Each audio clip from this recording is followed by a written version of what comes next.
नीतू जल्दी से उठो, कल भी तुम्हें देर हो गई थी। मोना जी 5वीं बार उसे आवाज़ दे रही थी मगर वो अभी भी गहरी नींद में सो रही थी। उन्होंने उसके ऊपर से चादर खींचकर उतारी तो वो आंखें मलते हुए बेचैनी से बोली, क्या कर रही हैं मम्मी? सोने दो ना प्लीज़, नींद आ रही है। नीतू, तुम्हारा आज बहुत इंपॉर्टेंट टेस्ट है, भूल गई कि सर ने पिछली बार भी तुम्हें धमकी दी थी? ये सुनकर उसके पूरे वजूद को एक झटका लगा था। वो जल्दी से अपनी जगह पर उठ बैठी। उसकी नींद एक पल में ही उड़ चुकी थी। मम्मी, आपने मुझे पहले क्यों नहीं उठाया? ये कहकर वो जल्दी से वॉशरूम में घुस गई। पिछले आधे घंटे से तुम्हें आवाज़ें दे रही हूँ मगर तुम्हारे कानों में जूं तक नहीं रेंगती। वो तैयार होकर बाहर आई तो मोना जी उसके लिए नाश्ता तैयार कर चुकी थी। मम्मी, नाश्ते का बिल्कुल भी टाइम नहीं है, कैंटीन में ही कुछ खा लूँगी। अपना बैग संभालती वो नाश्ता किए बिना ही बाहर की ओर भागी थी क्योंकि वैन हॉर्न पर हॉर्न बजा रही थी। अरे कम से कम जूस तो पी लो।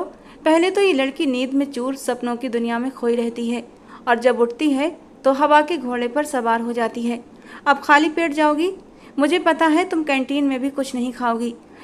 ये लो जूस का गिलास और इसे ख़त्म करके जाओ। मम्मी, नहीं पी सकती ना। आप सुन रही हैं ना, बैन वाला हॉर्न पर हॉर्न दिए जा रहा है। वो जल्दी से दरवाजे की ओर भागी थी और मोना जी एक गहरी सांस लेकर रह गईं। लेकिन उसकी बदकिस्मती ये थी कि जैसे ही वो दरवाजे पर पहुंची बैन वहां से चली गई और वो दूर तक धूल उड़ाती बैन को देखती रही। मुंह बनाती मरे मरे कदमों से अंदर आई थी। उसकी माँ समझ गई थी कि बैन उसे छोड़कर जा चुकी है। आ जाओ, नाश्ता करो अब आराम से। उन्होंने जैसे उसे और भी चढ़ाया था। अपनी माँ को नाराज नज़रों से देखती हुई वो वहीं नाश्ते की टेबल पर टिक गई थी। अब मैं कैसे जाऊंगी? एक नया मसला उसके लिए खड़ा हुआ था। मेरे पास रिक्शे का किराया देने के लिए पैसे नहीं हैं। मोना जी ने उसके कहे बिना ही फौरन से दोनों हाथ खड़े कर दिए। रिक्शे वाला भी कम से कम 100 से कम नहीं लेगा और 100 रुपये में तो मेरी आज की सब्जी बन जानी है। आधी आधी रात तक फ़ोन चलाओ, फिर दोपहर तक पढ़कर सो। अब गलती तुम्हारी है तो सजा भी तुम ही भुगतो। अच्छा है कल जाकर टीचर से डांट पड़ेगी। मम्मी, ऐसे तो ना बोलिए, मेरा बहुत ही ज़रूरी टेस्ट है। वो टेस्ट मिस हो जाएगा तो बेटा तुम्हें इस बारे में पहले सोचना था। वो आराम से चाय का सिप लेते हुए बोली थी और नीतू झुंझलाती हुई जूस का गिलास उठाकर होंठों से लगा गई। अब उसे खुद पर ही गुस्सा आ रहा था। हालांकि रात को वो अलार्म लगाकर सोई थी लेकिन वो नींद की इतनी कच्ची थी, एक बार सो जाए तो उसके सर पर चाहे ढोल नगाड़े बजाए जाते। मजाल है जो उसकी आँख खुल जाती। और तभी उसके दिमाग में कुछ क्लिक हुआ था। मम्मी, आप आकाश को क्यों नहीं बोलती कि वो मुझे ड्रॉप कर दे? अचानक ही उसके दिमाग में अपने मनोहर अंकल के बेटे आकाश का ख्याल आया था। मैं उस बच्चे को तंग नहीं करूंगी। मोना जी ने साफ मना कर दिया। मम्मी, इसमें तंग करने वाली कौन सी बात है? मैं वैसे भी उसकी मकान मालकिन हूँ और वो मेरा किराएदार है, वो भी फ्री का किराएदार। मैं चाहूँ तो 1 मिनट में उसे हाथ से पकड़कर अपने घर से चलता कर सकती हूँ। हमारे घर में रह रहा है, हमारा ही खा रहा है, बल्कि वो एक अकेला नहीं, उसका पूरा परिवार। तो क्या उसका इतना सा हक नहीं बनता कि मुझे कॉलेज तक छोड़ दे?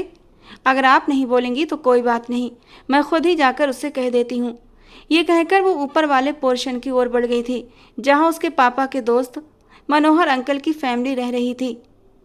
और मोना जी उसे अफसोस से जाता देखती रहीं। उन्हें पता था कि उनकी बेटी नीतू में बिल्कुल भी सब्र नहीं है और यकीनन अब वहाँ जाकर उसने मुँह की खानी है।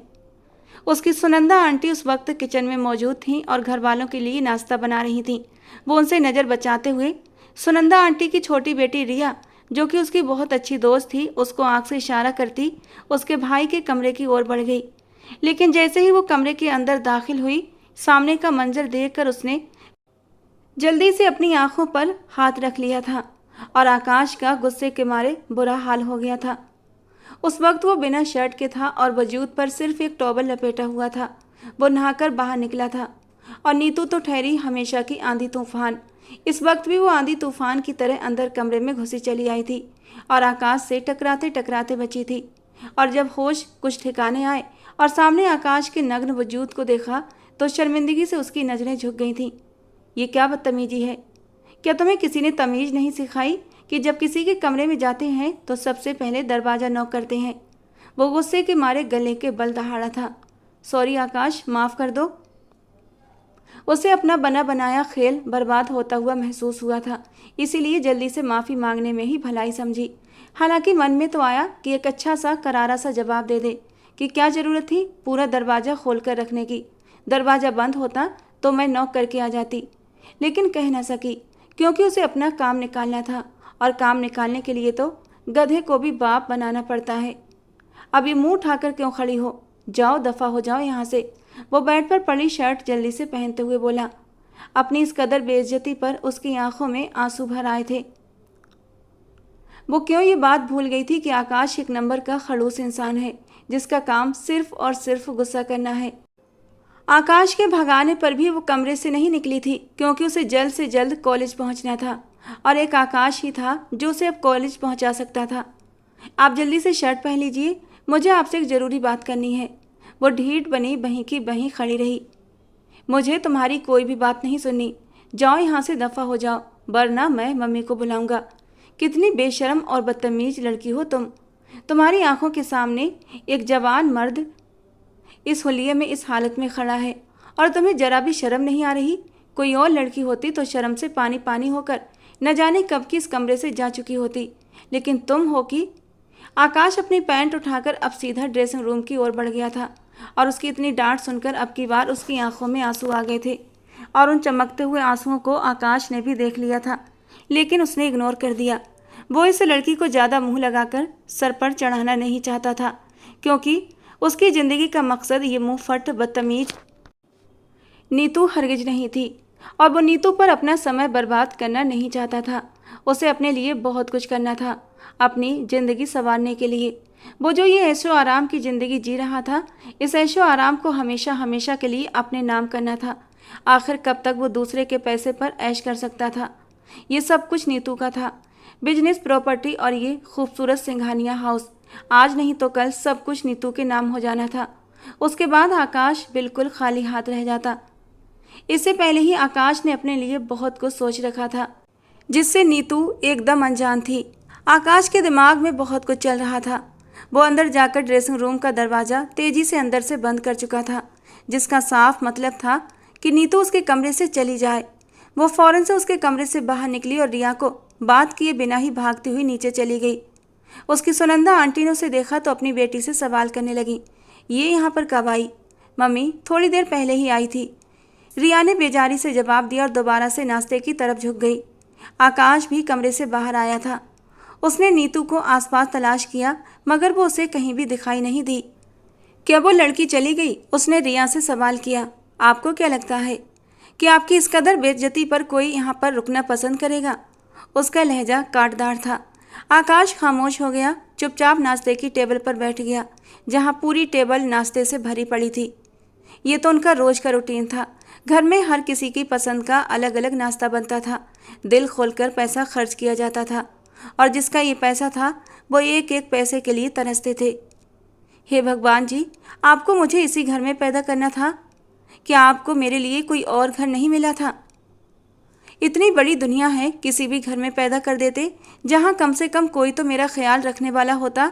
यहाँ तो मैं बिल्कुल अकेली हूँ और अगर इस घर में ही पैदा किया था तो पापा का साया ही मेरे सिर पर रहने देते। जब से पापा इस दुनिया से गए हैं तब से मेरी ज़िंदगी मेरे लिए एक मुसीबत बन गई है। मम्मी हर वक्त तो पैसे बचाने की फ़िक्र में लगी रहती हैं और मनोहर अंकल पैसे जोड़ने की फ़िक्र में। पापा अब कहाँ चले गए?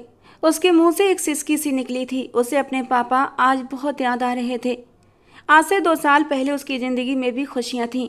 अपने पापा की आंखों का तारा थी, अपनी माँ के दिल का सुकून थी। उसके पापा ने कॉलेज से ले जाने लाने के लिए एक पर्सनल गाड़ी रखी हुई थी।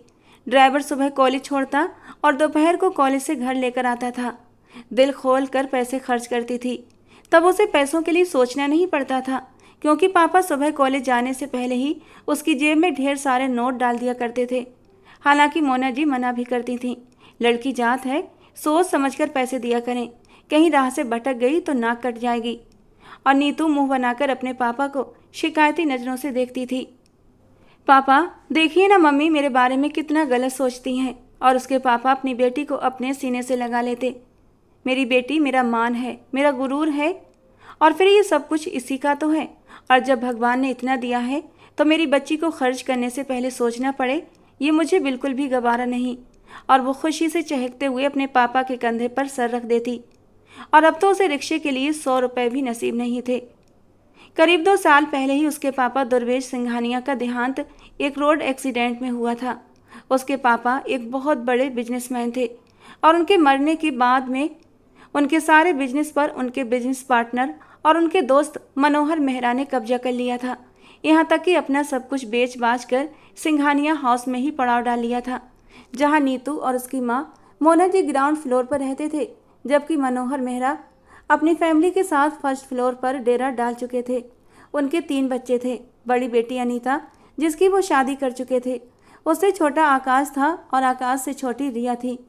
दुनिया की नज़र में वो उन माँ बेटी का सहारा बने हुए थे और उनके बिजनेस को संभाल कर उन पर एहसान कर रहे थे। लेकिन हकीकत इससे बिल्कुल उलट थी। वो बिजनेस दिन दूनी और रात चौगनी तरक्की कर रहा था और बिजनेस से हुई इनकम को मनोहर जी अपनी फैमिली और अय्याशियों पर उड़ा रहे थे। मगर इसके बावजूद वो हमेशा मोना जी के सामने रोते रहते थे। जब भी मोना जी उनसे बिजनेस के बारे में बात करती तो वो अपना सिर झुका लेते और कहते कि बिजनेस तो आजकल घाटे में जा रहा है। अपनी जमा पूंजी भी मैं इस बिजनेस पर लगाकर इसे संभालने की कोशिश कर रहा हूँ। बड़ी मुश्किल से गुजारा हो रहा है। हालांकि कुछ दिन पहले ही उन्होंने अपनी बड़ी बेटी अनीता की शादी बड़ी ही धूमधाम से की थी और उसे लाखों के हिसाब से जेवर डाला था, जिसे देखकर कुछ लोग वाह वाह कर रहे थे तो कुछ लोग आपस में कानाफूसी भी कर रहे थे। अरे, मनोहर की इतनी औकात कहाँ थी कि इतनी धूमधाम से बेटी की शादी कर सकता। इसके पास तो खाने के लाले भी पड़े हुए थे।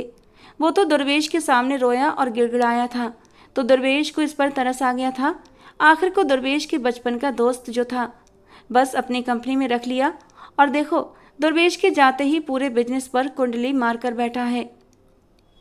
वो मोना जी को महीने के कुछ 1000 रुपये पकड़ा देते और पूरा महीना उनकी खैर खबर नहीं लेते थे और मोना जी इसी में भगवान का धन्यवाद करती हुई गुजारा करती थीं। आखिर वो करती भी तो क्या करती, बिजनेस की इतनी जानकारी नहीं थी और जब भी मोना जी नीतू को कम खर्च करने के लिए कहती और पैसे का रोना रोती तो इसके साथ ही नीतू ने भी अपनी मम्मी को कह दिया था, मैं आपको बता रही हूँ मम्मी, अंकल जी हमें बेवकूफ़ बना रहे हैं, बिजनेस बहुत अच्छा चल रहा है। मगर अंकल जी मानने के लिए तैयार नहीं हैं क्योंकि उन्हें डर है कहीं ऐसा ना हो हम उनसे अपना सारा बिजनेस वापस मांग लें। मगर मम्मी, अब मैं खामोश नहीं रहूँगी।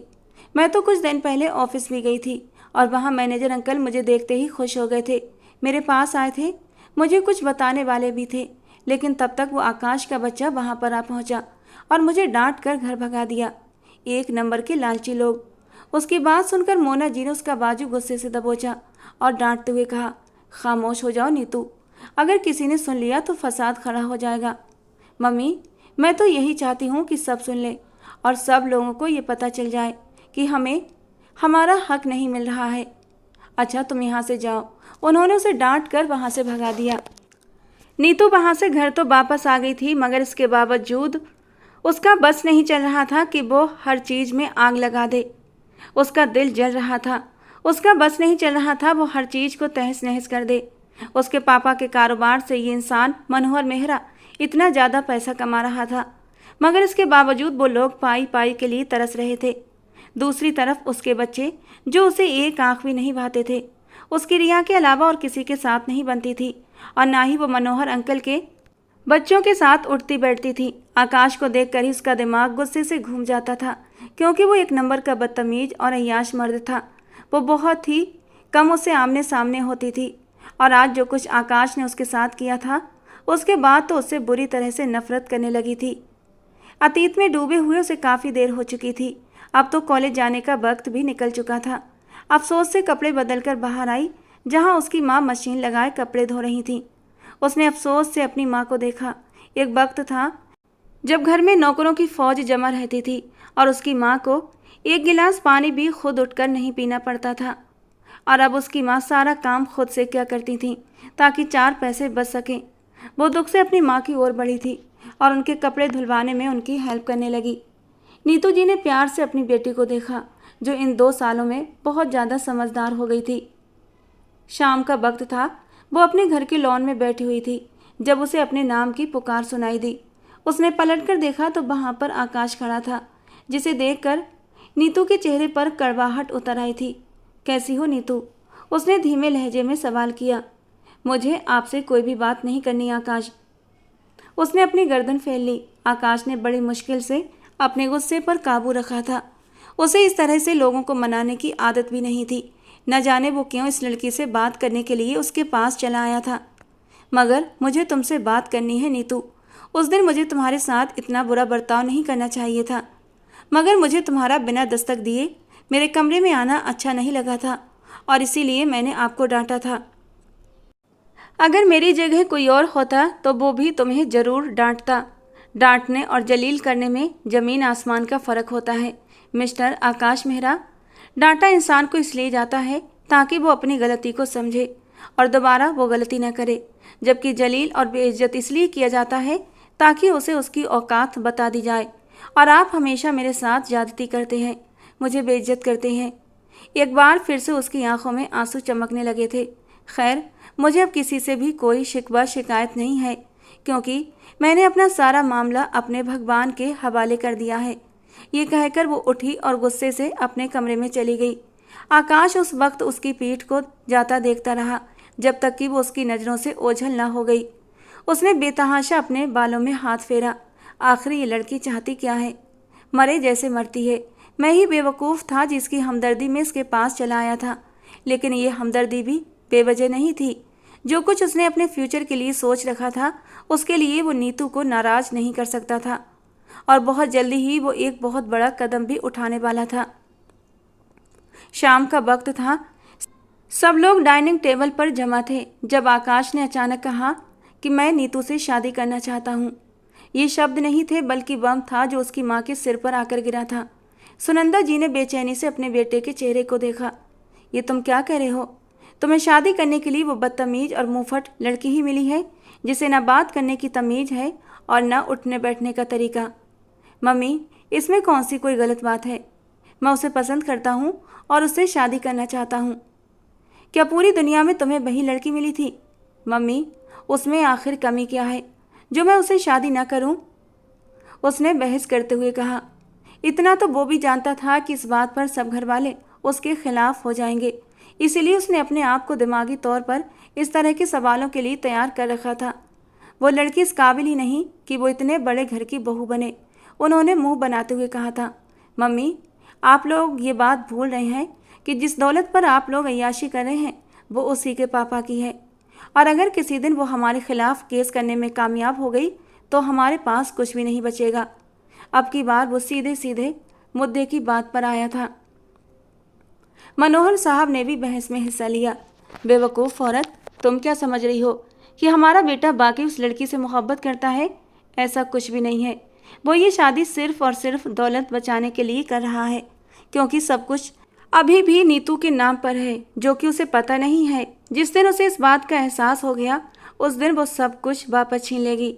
लेकिन अगर हम उसकी शादी अपने बेटे से कर लें तो सब कुछ हमारे पास आ जाएगा और ये सारी दौलत जायदाद हमेशा हमेशा के लिए हमारी हो जाएगी। तुम फिक्र मत करो। नीतू मुझे भी बिल्कुल भी पसंद नहीं है। वो एक बदतमीज लड़की है। सिर्फ कुछ महीनों का ही खेल है। कुछ महीनों तक अपनी निगाह में रखने के बाद उसे अपने प्यार के जाल में फंसाकर सारी दौलत जायदाद अपने नाम पर करवा लेगा हमारा बेटा, और फिर आकाश उसे तलाक भी दे देगा। उन्होंने बेरहमी की सारी हदें पार कर दी थीं, और सुनंदा जी के चेहरे पर भी एक शातिराना मुस्कान फैल गई। उन्होंने बड़े ही प्यार से आकाश के चेहरे को थपका था, जिसके चेहरे पर इस वक्त बड़ी ही शातिर मुस्कान थी। वो कितने दिनों से ये बात प्लानिंग कर रहा था कि ये सब कुछ हमेशा हमेशा के लिए उसके हाथ में कैसे आए, और वो बहुत सोच समझकर इसी नतीजे पर पहुंचा था कि ये सब पाने के लिए उसे उस बदतमीज लड़की से शादी करनी ही होगी। हालांकि उसे नीतू में बिल्कुल भी दिलचस्पी नहीं थी, लेकिन दौलत के लिए आकाश ने नीतू से शादी करने का मन बना ही लिया था। मेरा प्यारा बेटा, मैंने तुम्हें गलत समझा, मुझे माफ़ कर दो। और वैसे भी उस जैसी लड़की के साथ ऐसा ही होना चाहिए। मुझे भी वो आंखें दिखाती है। अब आ गई है अपनी औकात में।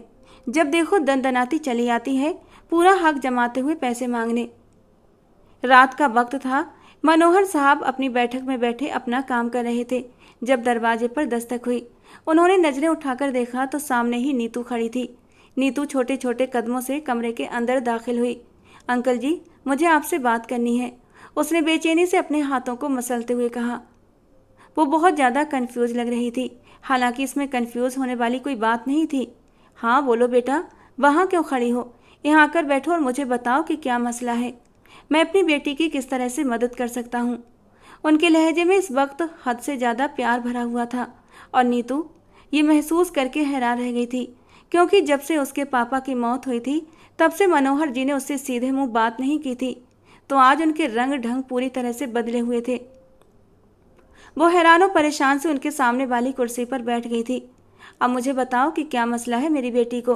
उन्होंने उसे प्यार भरे अंदाज में सवाल किया। वो बड़ी मुश्किल से उनका ये अंदाज हजम कर पा रही थी। अंकल जी, आप तो जानते हैं ना कि मेरे पेपर्स हो चुके हैं। बहुत जल्द रिजल्ट भी आ जाएगा। यूनिवर्सिटी के एडमिशन ओपन है।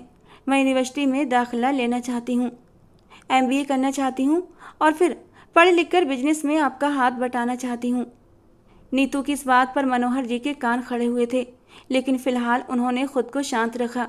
कुछ भी बोलकर वो मामले को बिगाड़ना नहीं चाहते थे। होना तो वही था जैसा वो चाहते थे। अरे बस इतनी सी बात और तुम इतना परेशान हो रही हो? मैंने तो सोचा पता नहीं कौन सा बड़ा मसला हो गया है। क्या तुम मुझसे ये पूछ रही हो कि मैं तुम्हारा एडमिशन करवाऊंगा? तो बेटा ये भी कोई पूछने वाली बात है?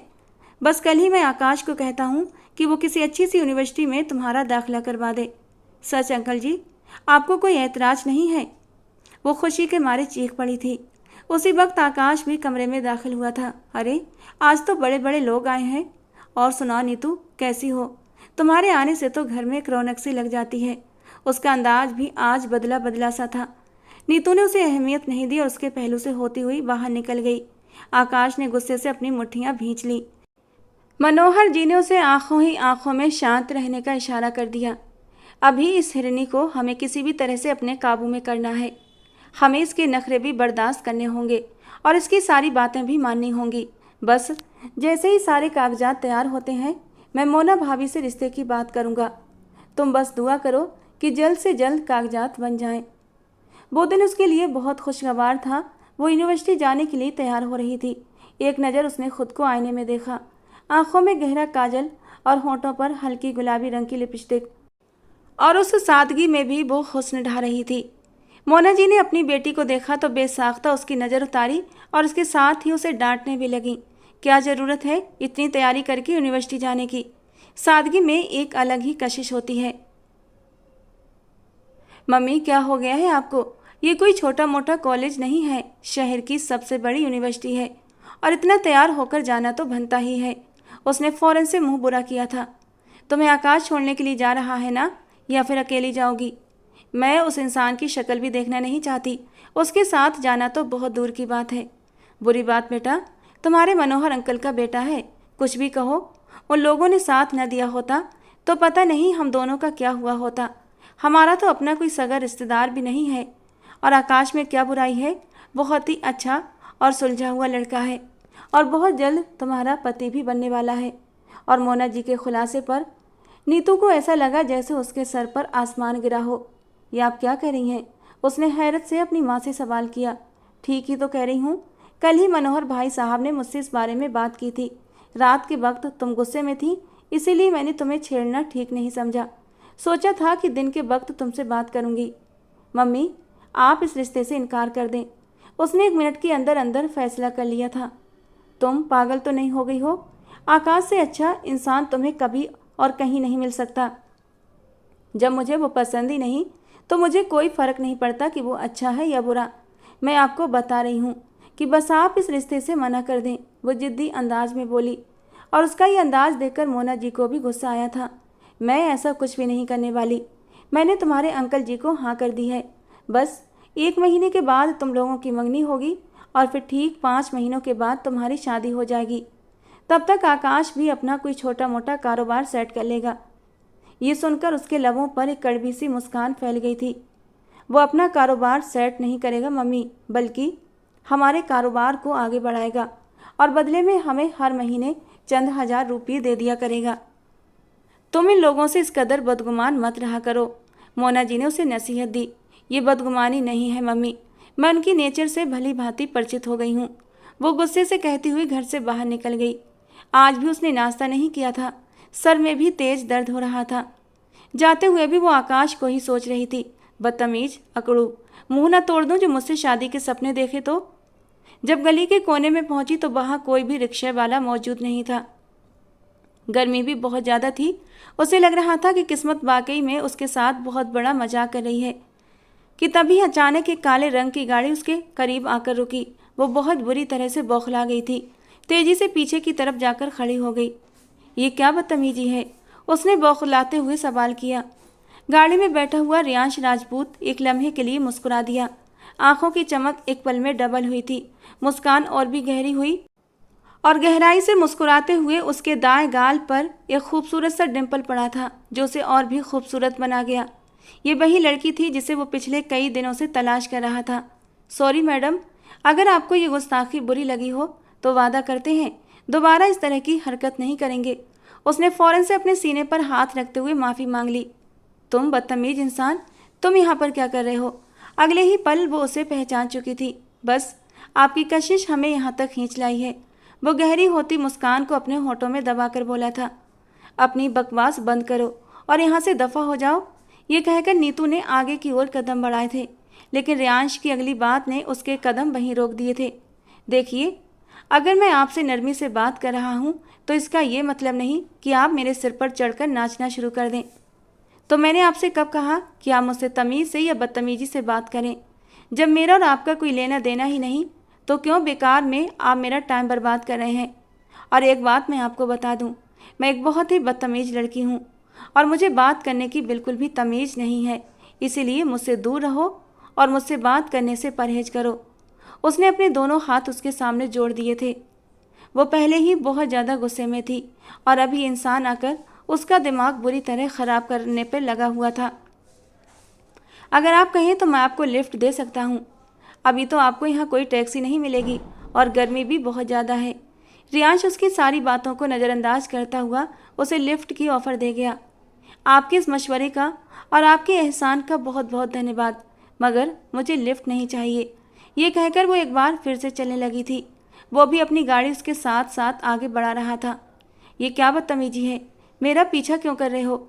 मैं अभी और इसी वक्त पुलिस को कॉल करके तुम्हारे खिलाफ रिपोर्ट दर्ज करवा सकती हूँ। इससे पहले कि वो कुछ और कहती, रियांश ने अपना कार्ड उसके सामने लहरा दिया, जो खुद एक बहुत बड़ा डीएसपी था। वो एक लम्हे के लिए खामोश हो गई थी। डीएसपी हो और उसके बावजूद भी लड़कियों से बात करने की तमीज़ नहीं। तुम जानते हो जिस तरह की तुम्हारी हरकतें हैं, तुम पर हैरेसमेंट का केस हो सकता है। अगर आप केस करना चाहती हैं तो शौक़ से कीजिए, मुझे कोई मसला नहीं है, बल्कि इस तरह तो मेरे लिए और भी आसानी हो जाएगी। हर पेशी पर हम दोनों की मुलाकात होती रहेगी। कम से कम आपका दीदार करने का मौका तो मिलेगा। वो इंसान एक नंबर का ढीठ था। इस बात का अंदाज़ा तो उसे हो ही गया था। आखिर तुम चाहते क्या हो? मैं बस आपसे थोड़ी देर के लिए बात करना चाहता हूँ। आप प्लीज़ गुस्सा मत करें और ठंडे दिमाग से मेरी बात सुने।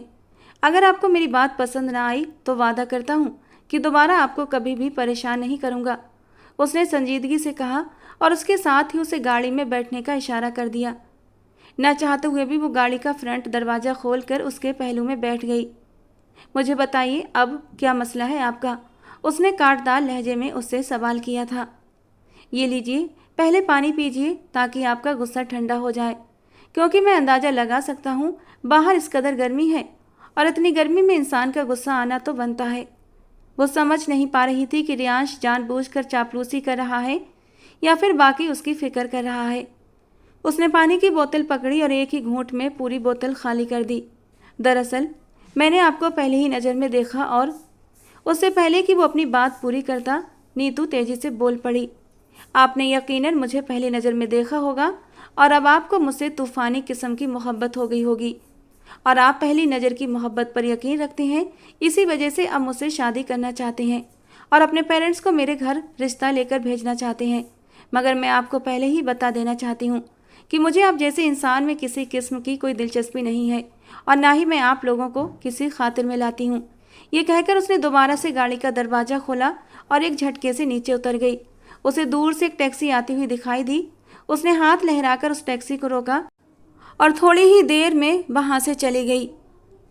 नीतू के जाने के बाद रियांश राजपूत काफ़ी देर तक मुस्कुराता रहा।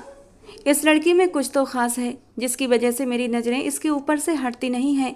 वरना इससे पहले भी मेरी ज़िंदगी में बहुत सी लड़कियां आई हैं, मगर मुझे कभी भी किसी की जात में दिलचस्पी महसूस नहीं हुई। वो खुद से ही बातें कर रहा था। तुम्हें तो मैं हासिल करके ही रहूँगा, छोटी सी अकड़ू लड़की, चाहे इसके लिए मुझे कुछ भी क्यों ना करना पड़े।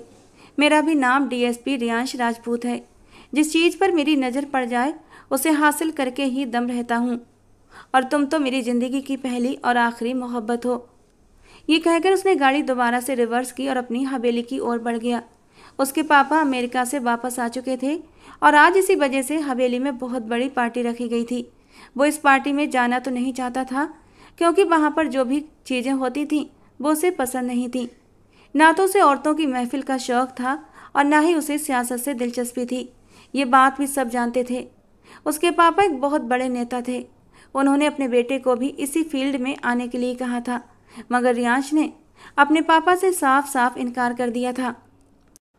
वो सियासत से दूर भागने वाला इंसान था, इसीलिए उसने पुलिस में जाने का फैसला किया था, क्योंकि देश में वैसे भी जुर्म की तादाद बढ़ती जा रही थी और मुजरिम हर बार बच निकलता था। लेकिन जब से वो पुलिस में आया था तब से उसके इलाके में क्राइम रेट बहुत कम हो गया था। वो एक ईमानदार और बहादुर डीएसपी था। उसके बाप की वजह से लोग उससे पंगा लेते हुए भी घबराते थे। कुछ इस चीज़ का फ़ायदा भी उसे काफ़ी हो रहा था। कुछ दिन पहले ही वो शॉपिंग करने शॉपिंग मॉल गया था।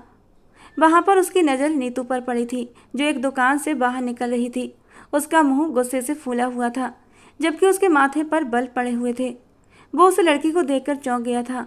इस लड़की को वो पहले भी एक कॉलेज के फंक्शन में देख चुका था। उसे तब भी ये लड़की बहुत पसंद आई थी।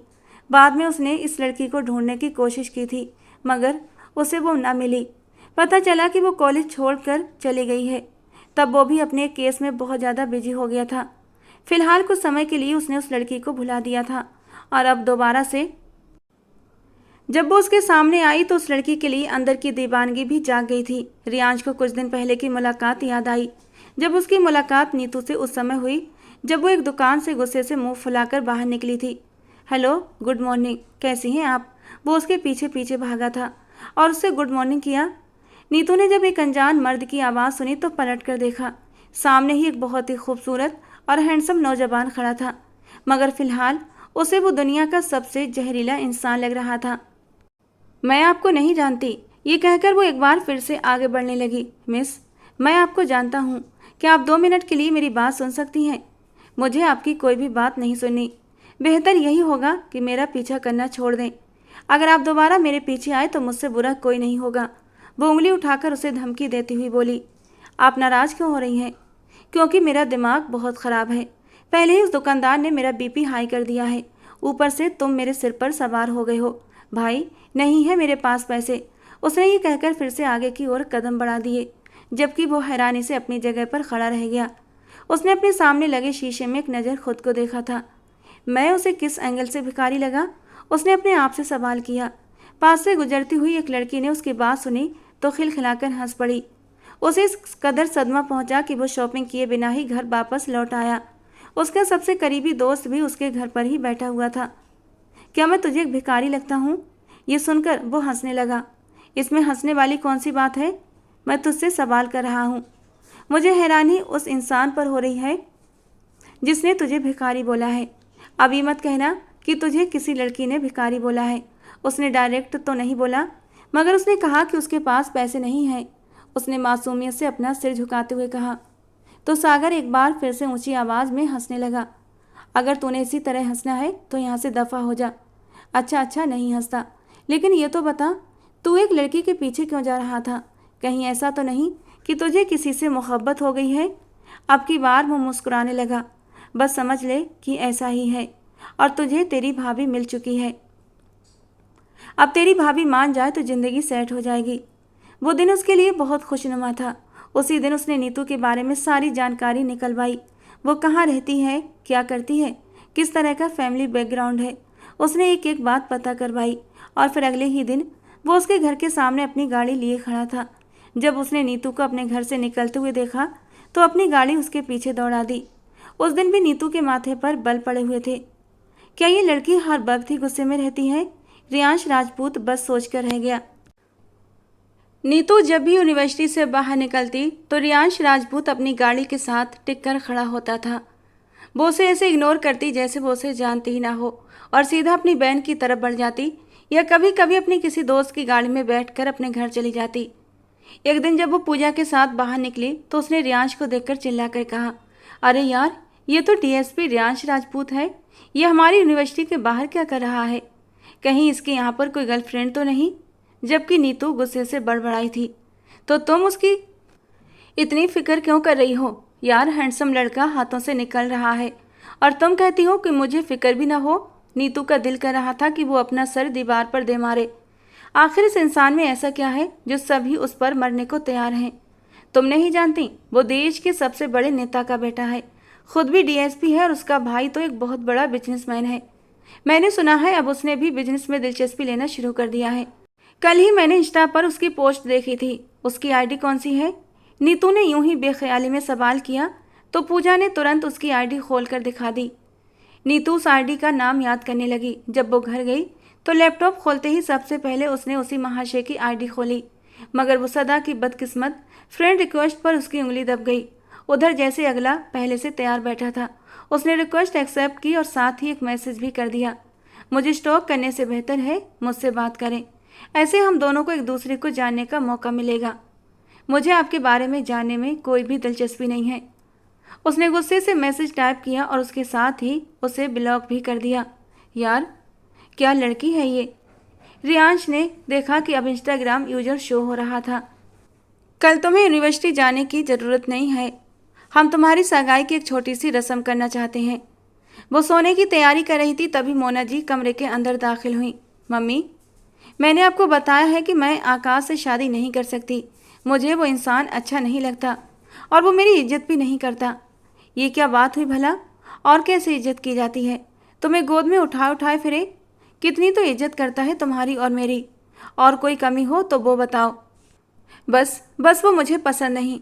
आपने देखा है उसे, उसकी आंखें बहुत अजीब हैं। ये तुम्हारी गलत फहमी है। तुम्हारी सुनंदा आंटी अब हर वक्त तुम्हारे ही बारे में बातें करती रहती हैं। इसके पीछे भी जरूर उनका कोई बहुत बड़ा मकसद छिपा होगा। आखिर तुम्हारे शक का कोई इलाज है ही नहीं। मोना जी गुस्से से मुंह बनाती कमरे से बाहर चली गईं। अगले दिन घर में नीतू की सगाई की एक छोटी सी रस्म कर दी गई। उसने मना किया मगर किसी ने उसकी बात नहीं मानी और वो ना चाहते हुए भी आकाश के नाम हो गई। इधर उसकी सगाई की रस्म खत्म हुई और उधर आकाश घर से बाहर निकल गया। न उसने नीतू को मुबारकबाद दी, न कोई वादा किया और ना ही मोहब्बत का इजहार। वो इंसान बहुत ही अजीब था। नीतू को इसी वजह से वो पसंद नहीं था। कभी कभी उसे लगता था कि आकाश एक रोबोट है। वो यूनिवर्सिटी के लिए पैदल चल रही थी कि रियांश राजपूत ने उसके पास आकर गाड़ी रोकी।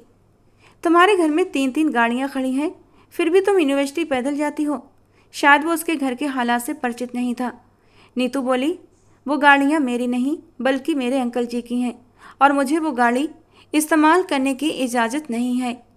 मगर तुम्हारे पापा का तो बहुत बड़ा बिजनेस था ना? वो हैरानी से बोला। नीतू भी जैसे होश की दुनिया में लौट आई, क्योंकि वो एक बार फिर एक अजनबी से खुलने लगी थी। बेहतर यही है आप अपने काम से काम रखें। मैं जैसी भी हूँ, जो भी करती हूँ, आपको उससे मतलब नहीं होना चाहिए और आपको ज़्यादा ही दखल नहीं दे रहे मेरी पर्सनल लाइफ में। वो गुस्से से मुंह बनाती तेज तेज कदम उठाती आगे की ओर बढ़ गई थी और वो उसे वहाँ से दूर जाता तक देखता रहा। वो उसकी आंखों की नमी देख चुका था और रियांश इतना बेवकूफ़ नहीं था जो उसकी आंखों की नमी का मतलब समझ न पाता। हर वक्त गुस्से में तपी रहने वाली लड़की अंदर से किस कदर दुखी और टूटी हुई थी वो अपने दिल में महसूस कर सकता था। बस एक मौका नीतू, मैं तुम्हारे सारे दुखों को दूर कर देना चाहता हूँ। तुम्हारे खूबसूरत चेहरे पर मुस्कान सजाना चाहता हूँ। तुम्हारे लबों को मुस्कुराने की वजह देना चाहता हूँ, क्योंकि मैं तुमसे बहुत प्यार करता हूँ। रियांश ने उस वक्त कुछ नहीं कहा, मगर वापस आकर सबसे पहले उसने अपने भाई से बात की। उसके बड़े भाई ने कुछ दिन पहले ही आकाश के साथ एक बहुत बड़ी डील साइन की थी और ये डील करोड़ों की डील थी, जिससे दोनों कंपनियों को बहुत बड़ा फ़ायदा मिलने वाला था। और दूसरी तरफ नीतू उसे बता रही थी कि उसके पापा का बिजनेस घाटे में जा रहा है। अपने भाई से बात करने के बाद उसे अंदाजा हुआ कि नीतू के पापा के बिजनेस पर उसके अंकल और आकाश ने पूरा कब्जा कर रखा है। वो इन माँ बेटी का हक उनसे छीन रहे हैं और उन्हें ये कहकर बहका रहे हैं कि बिजनेस डूब रहा है। वो अगले दिन नीतू को यही बताने के लिए गया, मगर नीतू ने उसकी बात सुनने से ही इनकार कर दिया और अपनी उंगली उसके सामने लहराते हुए गुस्से से कहा, मेरी सगाई हो चुकी है, अब मैं किसी और की बीवी बनने वाली हूँ। बहुत जल्द मेरी शादी हो जाएगी, तो बेहतर यही है कि मुझसे दूर हो जाओ। तुम खुद भी किसी बड़ी मुसीबत में फंसोगे और मुझे भी फंसाओगे। मैंने हमेशा अपनी इज्जत को बहुत संभाल कर रखा है। मैं नहीं चाहती कि तुम्हारे जरा से गलत कदम से मेरी इज्जत पर कोई दाग लगे। बोलते बोलते नीतू के लब थरथराने लगे थे, आंखों में आंसू चमकने लगे, जैसे उसने जल्दी से रोककर छिपा लिया था। वो कैसे बताती इस डीएसपी को कि वो भी दिल ही दिल में उससे प्यार करने लगी थी। उसे ये नरम मिजाज और ख्याल रखने वाला डीएसपी अच्छा लगने लगा था। तुम अपने साथ बहुत बड़ी ज्यादती कर रही हो लड़की, रियांश बोला। एक ऐसे इंसान से शादी करने जा रही हो जिसका मकसद सिर्फ और सिर्फ तुम्हें इस्तेमाल करना है। वो उसकी बातों को नज़रअंदाज करके उससे पास से निकल गई। वो जितनी देर उसके सामने रहती, उसके आंसू उसका भरम तोड़ देते, और वो अब किसी और के नाम हो चुकी थी, इसलिए रियांश को कोई उम्मीद नहीं दिलाना चाहती थी। मोना जी ने अपनी बेटी नीतू को समझाया था कि वो आकाश को समझने की कोशिश करे, उसके साथ वक्त बिताए, मगर अब वो अपनी माँ को क्या बताती। जब भी वो आकाश से बात करने की कोशिश करती है, वो वहाँ से चला जाता है या उसकी बातों को नज़रअंदाज कर देता है। उसमें नीतू के लिए जरा भी दिलचस्पी नहीं थी। मजाल है जो कभी उसने नीतू से हंसकर बात की हो। एक दिन नीतू सुनंदा जी को हलवा देने उनके घर गई थी। किचन में बाउल रखकर वापस पलट रही थी जब उसकी नज़र आकाश के खुले कमरे की ओर उठी थी। बेध्यानी में उसने जरा सा झाँक कर अंदर कमरे में देखा तो उसे आकाश बालकनी में खड़ा नजर आया। वो धीरे धीरे चलते हुए उसके पीछे जाकर खड़ी हो गई थी। हाँ यार, मैं भी तुम्हें बहुत मिस कर रहा था, बस थोड़ा सा वक्त दे दो, कुछ ही महीनों में मैं तुम्हारे पास होऊंगा। ये कहकर वो किसी बात पर जोर जोर से हंसने लगा। वो सोच में पड़ गई थी, आखिर वो कौन सी खास शख्सियत है जिससे वो इतना खुलकर बात कर रहा है। उसी वक्त आकाश पीछे पलटा। तुम यहाँ क्या कर रही हो? तुम्हें कितनी बार समझाया है, यूँ चुपके से किसी की बातें नहीं सुनते। लगता है तुम्हारी माँ ने तुम्हें तमीज़ सिखाना जरूरी नहीं समझा। एक नंबर की जाहिल लड़की मिली है मुझे। वो उसे डांटता हुआ वहाँ से चला गया। उसकी आंखों में आंसू आ गए थे। जो इंसान शादी से पहले ही इस तरीके का बिहेव रखता हो, वो शादी के बाद क्या करेगा? मंगनी का ये टाइम पीरियड तो बहुत रोमांटिक और हसीन होता है। मंगेतर एक दूसरे के लिए तड़पते हैं, करीब आने के लिए मचलते हैं, जबकि आकाश हमेशा उससे दूर भागता था, बल्कि कोई भी मौका ऐसा नहीं छोड़ता था जब उसकी इंसल्ट ना करता हो। हे भगवान, मुझे किसी इम्तिहान में मत डालना। मैं इतनी मजबूत नहीं हूँ जो कोई आजमाइश सह सकूँ। मुझ पर मेरी बर्दाश्त से ज़्यादा बोझ मत डालना। उसकी आंखों से तेजी के साथ आंसू बह निकले थे। जब वो वहाँ से निकलने लगी तो उसने मनोहर अंकल के कमरे से उनके तेज़ तेज़ बोलने की आवाज़ सुनी थी। अनचाहे ही वो कमरे के दरवाजे पर रुक गई थी, और जो बात उसने सुनी उसे ऐसा लगा जैसे उसके पैरों तले से ज़मीन खिसक गई हो। यानी जो कुछ भी वो सोच रही थी वो सच था। ये लोग उसे और उसकी माँ को बेवकूफ़ बना रहे थे। ये शादी सिर्फ और सिर्फ उसकी दौलत हड़पने के लिए की जा रही थी। वो अब उनका इरादा समझ चुकी थी, और उसके साथ ही उसका दिमाग भी गुस्से से फटने लगा था। अब मैं इन लोगों पर किसी भी तरह का कोई रहम नहीं करूंगी। और अचानक ही उसके दिमाग में डीएसपी का ख्याल आया था।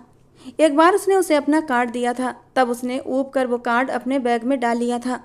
उसने वो कार्ड जल्दी से निकाला और उसे कॉल कर दी। रियांश तो खिल उठा था नीतू की आवाज़ सुनकर, और फिर नीतू ने सारी सच्चाई उसे बता दी। रियांश ने गहरा सांस लिया था। नीतू को अपनी ज़िंदगी में शामिल करने का उसके पास यही एक मौका था। हाँ, वो खुद गर्ज बन गया था, लेकिन प्यार और जंग में सब जायज़ है। ये सोचते हुए वो धीरे से मुस्कुराया था। हेलो डीएसपी, आप सुन रहे हैं ना? रियांश को खामोश महसूस करके मोबाइल पर वो हेलो हेलो कर रही थी।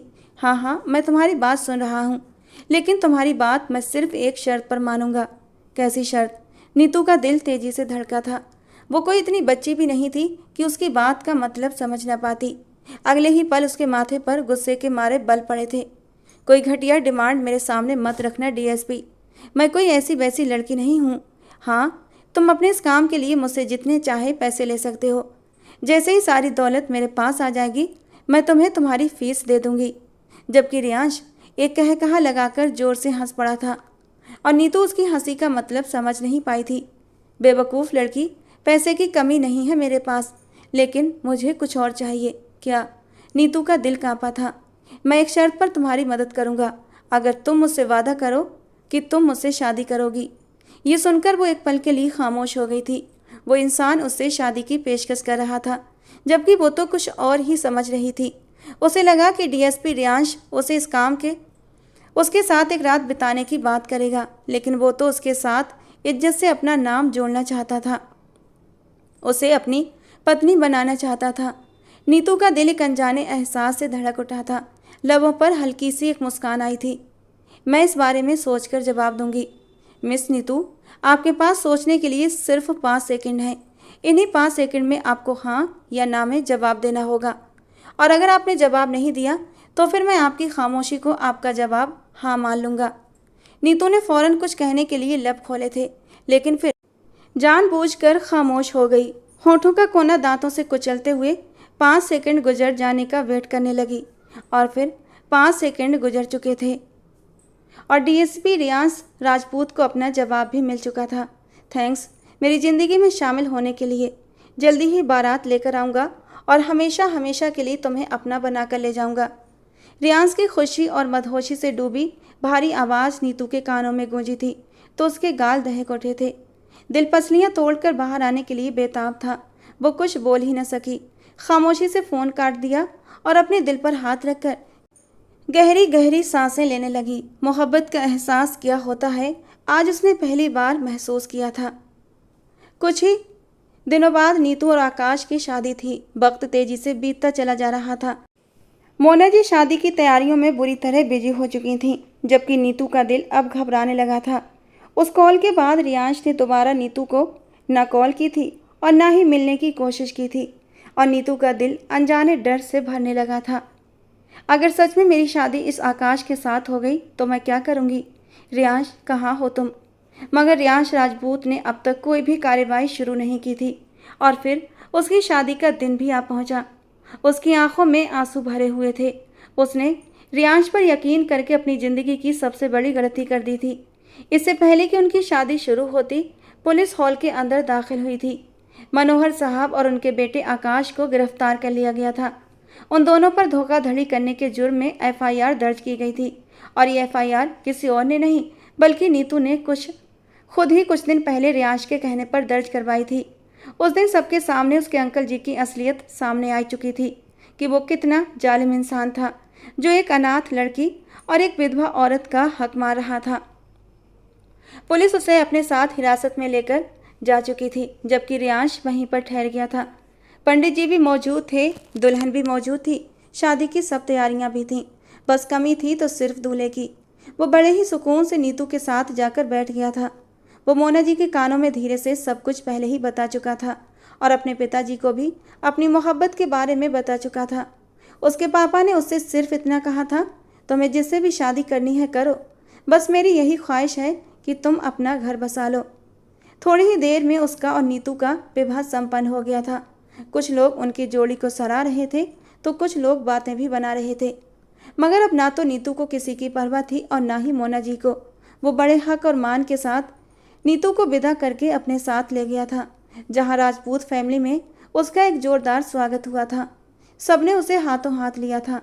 कुछ रस्मों के बाद उसे रियांश के कमरे में पहुंचा दिया गया था, और नीतू, जो अब तक बड़े सुकून से थी, अंदर से खुशी के मारे फूली नहीं समा रही थी कि उसे उसका सब कुछ मिल गया था और उसके गुनहगारों को सजा भी मिल गई थी। लेकिन अब जब रियांश के बारे में गहराई से सोचा तो दिल बुरी तरह से धड़कने लगा था। आज तो उनकी सुहागरात थी और रियांश आज पूरे हक से उसके करीब होगा। दिल की धड़कन इतनी तेज थी कि उसे अपने कानों में सुनाई दे रही थी, और अगले ही पल रियांश दरवाज़ा खोलकर अंदर दाखिल हुआ था और नीतू बुरी तरह उछल पड़ी थी, यहाँ तक कि बेड से उठकर खड़ी हो गई थी। उसका ये अंदाज देखकर रियांश के लबों पर एक मुस्कान आई थी।